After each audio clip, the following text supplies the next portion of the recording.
Oh, and there's the compass. I almost missed it. You know, I was hiking up after that humiliating ending right there where I missed the spider web at the very bottom, but I guess it was kind of a blessing in disguise. I saw this door when I first came up here and I thought, isn't that what I came through? Because, you know, I was rambling, and no, that's not what I came through. There's another door right here where I'm gonna have to deal with it. And in fact, we kind of want to deal with it because I see a nice little prize over there. It's actually gonna be really, really good to have. I think in order to get out of here, we're gonna have to light these things on fire, which... It took me a long time. You know, I said I saw this game. My friend Bradley played it on his N64 back in the day, and it really struck me just because it's like, ooh, games can be like dark and things like that. You know, they can be kind of disturbing to look at. They can be kind of creepy to look at. So from a presentation aspect, that was kind of the first thing that resonated with me whenever I would see someone play Ocarina of Time. Although I wouldn't get to play it myself for a while. I already said that my first gaming thing I ever owned was a Game Boy Advance. The first console I would ever own would be a GameCube, which I would get in 2006, 2007, I want to say. So that's why a lot of games like Mario Party 7 and Mario Sunshine, like those are kind of among my favorite games as well that I like to play. Favorite nostalgic games that I like to play. But I didn't get to play Ocarina myself until around that time when I would first get that GameCube. Strangely enough, through the 35th anniversary disc, which I got from a friend. His name was Sam. I'm dropping all these names that mean literally nothing. I don't know why. This is just a nostalgic tromp through my memories, okay? I'm gonna use my childhood friend names as just an example. I'm gonna have to beat you again. But up to that point, the only games I had really played on the GameCube had been... Well, the first two games I got were Mario Party 7 and Mario Superstar Baseball. To this day, probably my favorite Mario sports game. And, God, man, come on. Okay, we can do this, we can do this, we can do this. Don't overjump it this time. There we go, got it. Didn't overshoot it on the backside this time. There we go. So when I got the 35th anniversary disc, you know, I would try out, you know, the crusty old 2D games, and I was really, really bad at them, and I couldn't beat them, of course, because I was like freaking, how old was I in 2006? I was... Actually, God, I was actually kind of old. I was 12. But still, I guess maybe I just didn't have the patience at the time, but, playing Ocarina of Time for the first time when my greatest frame of reference at that point had been, like, Pokemon and... Mario and Sonic, you know, I had to play like the 3D Sonics on the GameCube too, Sonic Adventure 2, Sonic DX, things like that. So playing Ocarina, you know, maybe I should talk about this later, but just, it kind of introduced me to the concept that, no, do it again, come on. Kind of introduced me to the concept that games could be like a grand adventure, you know, kind of have an epic edge to them, and why can't I fire twice? Maybe my control stick on my Pro Controller here is like being a little finicky. There we go, we still got it though, gonna collect that token. Oh yeah, I completely glazed over the tokens. But again, I tried to say like I'm not gonna go into tutorial mode for this game. I mean, just if we get a lot of gold tokens, we can trade them for good stuff later, how about that? Now these guys can be kind of painful to find, and they can be even more painful to try to get the tokens once in a while. Like for this one, for example, so... Okay, here's another nice little pro tip for you. You might not know this if you've just like casually played Ocarina before. So we can kill this thing with the slingshot like fairly easily. But then how do you get the token, right? Like you can't jump to it. Or you can jump to it. Okay, maybe I'm thinking of something else here. I know there's some token... Oh, wait, no. That's in the next dungeon. That's in dungeon number 2. Okay. Well, put a pin in that. We'll get back to it in a couple of hours. That's what we're gonna do. Oh, this is an example of good design right here, right?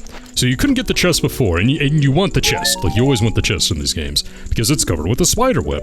But you hit that button, the fire comes on, and the spider web burns away, and you notice it because now you can get to the treasure chest. So now you look around. There are more spider webs around here. I've already used the stick to catch things on fire in a previous room. Maybe I can use the fire to melt this spider web too. There you go. Good game design, despite what other people will tell you. Oh, and if you put the Deku Stick away before it burns up, you get to keep it. Another pro tip for you right here. I'm gonna try not to do like really standard tutorials for the game, but I mean like... I don't know, maybe if it's more obscure stuff that you don't know, I'll go over it. And maybe I'll just run out of things to talk about to where I'll just have to go in, this is commentary for the game, yada yada. I don't know, man. I don't know, maybe we'll get to it. Yeah, I'm also gonna put a hold on that, like, this introduced me to how games can be an adventure in a way. Whereas another game, which makes this game pretty special to me. Oh yeah, 231. 23 is number 1, don't forget it. It was very much like Final Fantasy X to me. Whereas this game kind of taught me that games can be an adventure, and I'll go ahead and I'll point out like my reasoning for that later. I'll go ahead and point out the points of the game that made me feel that way. Final Fantasy X was like, oh, it can be like a story, it can be a narrative, it can have emotion in it.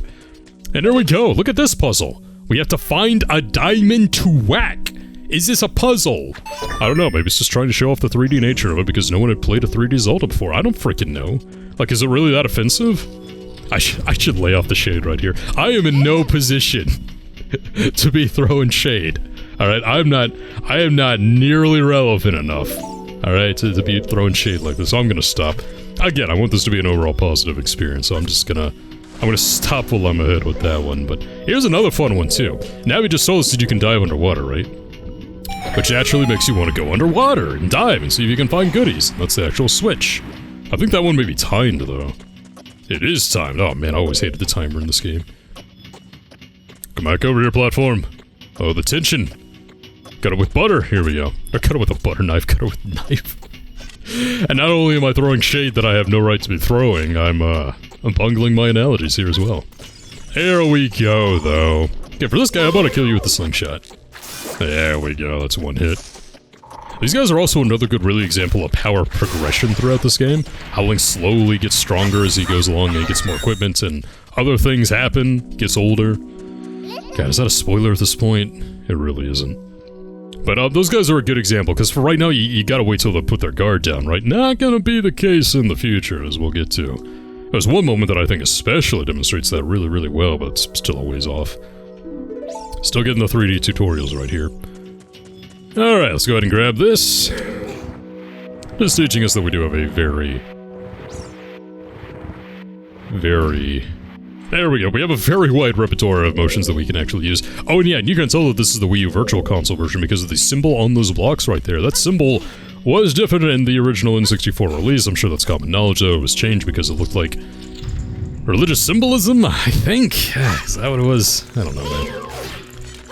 Now, I would like to get more Deku Sticks from you, because I think the sticks are more kind of valuable than the nuts here. Everyone values the stick over the nut, if you know what I'm saying, but... I think this is another one of those basic, like, just light it on fire, man! Light it on fire! Maybe this is another good, really good opportunity to go over the music of this game, too. Man, talk about the ambience of this track. It's just fantastic. Kind of only hear it in the distance because we're still getting some enemy music along with the torch crackling, but...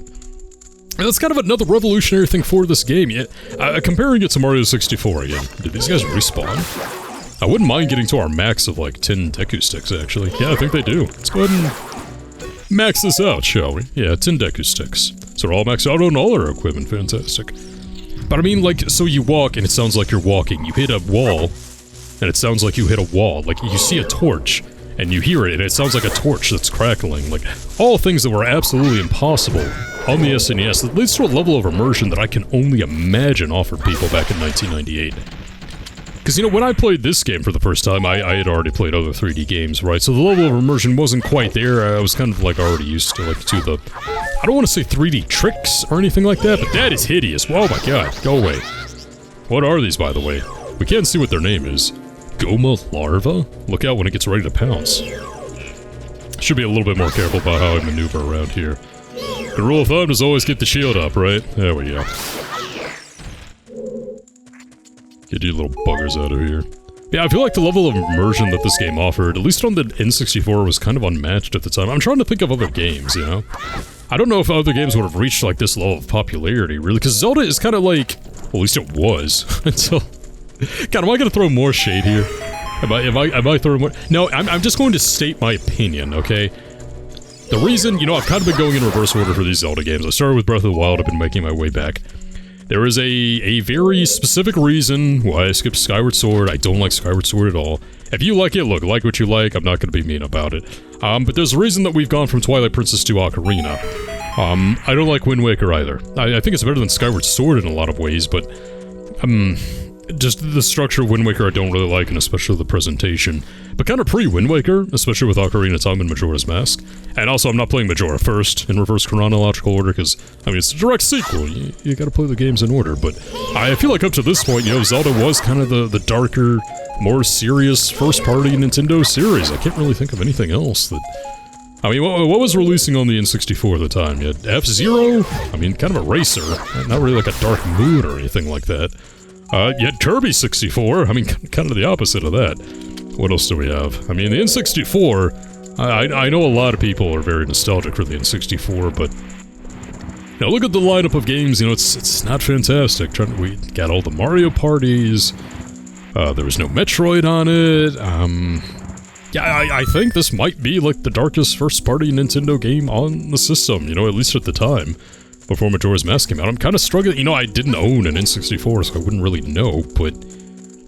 what I'm trying to say is that, you know, compared to the rest of the first-party offerings that you would find on the N64, I feel like the Zelda series and with Ocarina here did have like an element of kind of, I don't want to really say edginess, but everything was a tad bit more realistic than a Mario 64, you know? Of course, that's just comparing it to the N64. I mean, if you go to the PlayStation 1, I mean, we had Resident Evil, right? I mean, it was, you know, that kind of thing, but... Okay, so 23 is number 1. You first. Come on. Come on, bud. I always love what these guys do whenever you hit them. What's up with that? They turn blue and they, like, shrink up? Like, what? Why do they do that? That's so weird. It looks so funny to me. I mean, you know, this game can definitely be kind of, like, dark and foreboding at a time, but there's still kind of that playful, colorful edge to it at other times. Like that. How did you know our secret? How irritating. It's so annoying that I'm going to reveal the secret of Queen Gohma to you.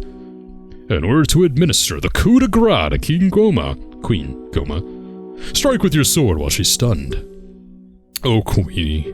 Sorry about that. Oh, boss is right behind us. I should probably check the map before we get out of here, right? Let's go ahead and check that right quick. I mean, I already found the map and all that good stuff anyway, so... Did I miss anything? We got all the chests? Yeah. The Deku tree is completely cleared. I'm just kind of OCD about the chests. Like that one that had the heart back where we found the slingshot. That would drive me crazy. I would be the one to like hike all the way back and actually get that. Not really. I might just come back later, but... Here we go. Time for boss time. And oh boy. I watched my friend fight this boss, and this one kind of freaked me out. I was easily scared as a child. Because, you know, my games have all been played on the GBA. And some computer games, you know, point-and-click humongous entertainment games, you know, Pajama Sam, Spy Fox, Putt-Putt, but... I don't know, this could be pretty scary. You gotta look at it. I like how they make you look at the boss. Like, it doesn't just happen. Ooh, creepy.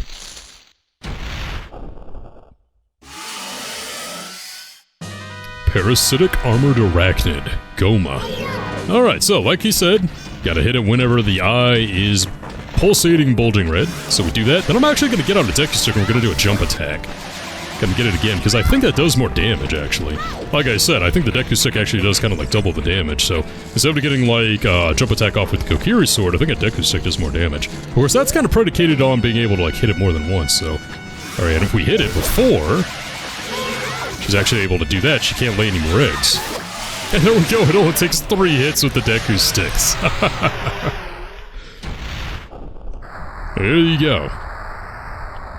I would say for all you speedrunners out there, use the Deku Sticks, but looking up speedruns of Ocarina of Time is actually kind of ridiculous. I don't really like it much. Like, the game is so heavily glitched, they just do a lot of glitches in the Deku Tree, then immediately goes to the end of the game, and like, what's the fun in that? I don't like that. I guess that's why a 100% run would be better, but again, sometimes the glitches are so... They're so prevalent, you know, and they just kind of take over the playthrough so much that I don't really like them. Because there's a difference between exploiting glitches in speedruns and then sequence breaking, I feel. Although I feel like that's another conversation for another day. Well done, Link.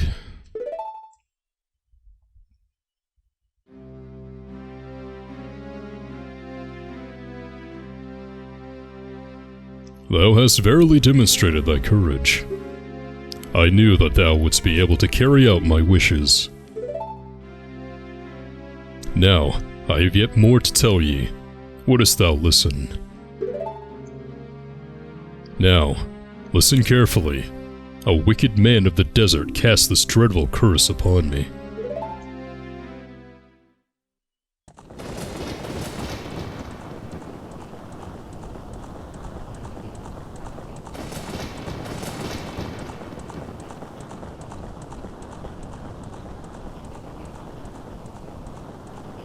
This evil man ceaselessly uses his vile, sorcerous powers in his search for the sacred realm that is connected to Hyrule.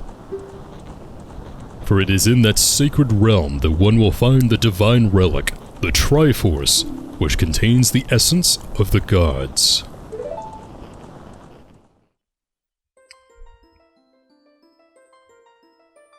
Before time began, before spirits and life existed, 3 golden goddesses descended upon the chaos that was Hyrule.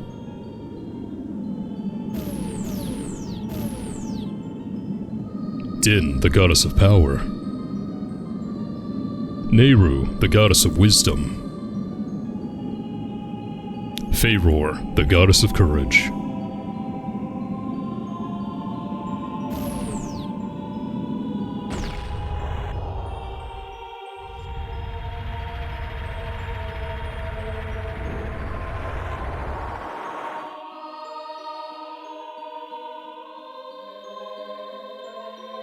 Din. With her strong flaming arms, she cultivated the land and created the Red Earth.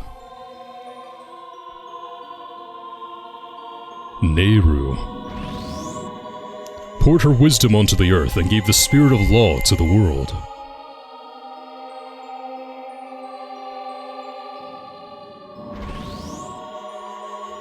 Faeror, with her rich soil, produced all life forms that would uphold the law.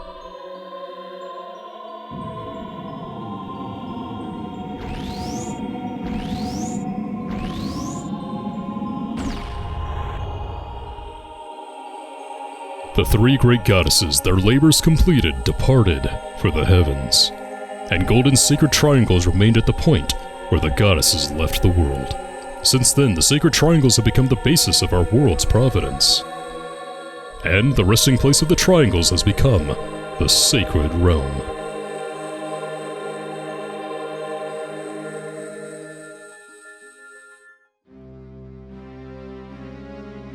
Thou must never allow the desert man in black armor to lay his hands on the sacred Triforce. Thou must never suffer that man, with his evil heart, to enter the sacred realm of legend. That evil man who cast the death curse upon me and sapped my power. Because of that curse, my end is nigh. Though your valiant efforts to break the curse were successful, I was doomed before you started. Yes, I will pass away soon, but do not grieve for me. I have been able to tell you of these important matters. This is Hyrule's final hope. Link, go now to Hyrule Castle. There, thou will surely meet the Princess of Destiny. Take this stone with you, the stone that man wanted so much that he cast the curse on me.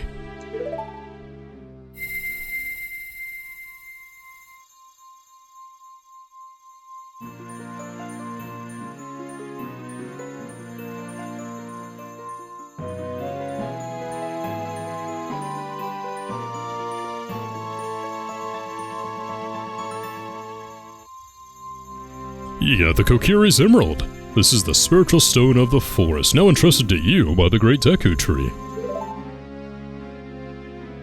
The future depends upon thee, Link. Thou art courageous. Navi, the fairy, help Link to carry out my will. I entreat ye, Navi. Goodbye.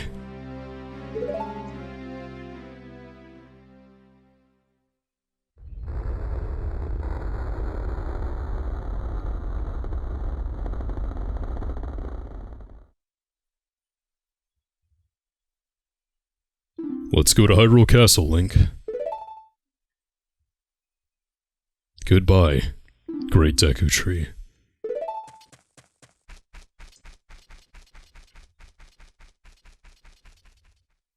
Pretty poignant moment right there. I know, I feel like, I don't know, for a kid that might be like kind of drastic, you know? Not really drastic, but at least a little bit saddening.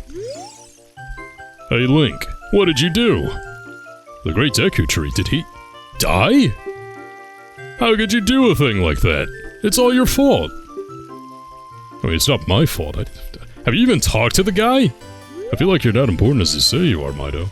Hey, who cares? I'm leaving this place anyway. I'm leaving this dump. I say dump, but this is a beautiful forest, man. I love it. You know, like an intro level to a Zelda game. I didn't really go over this when we were first here, but I mean, it's lush and green, it's beautiful, you got the little particle effects everywhere. It really is really good. I can't really think, like, you know, Zelda usually likes to start off in kind of the lush green areas, right? But, man, oh man. What is it, Navi? Oh, wait, yeah, oh, that's definitely screwing me up. The Great Deku Tree wanted us to go to visit the princess at Hyrule Castle. Shouldn't we get going? Yeah, I mean, look, I was getting on it. I'm gonna do it soon. We Kokiri will die if we leave the forest. You're not going to try to leave the forest, are you? Oh no, man, is the Great Deku Tree sending me to my death?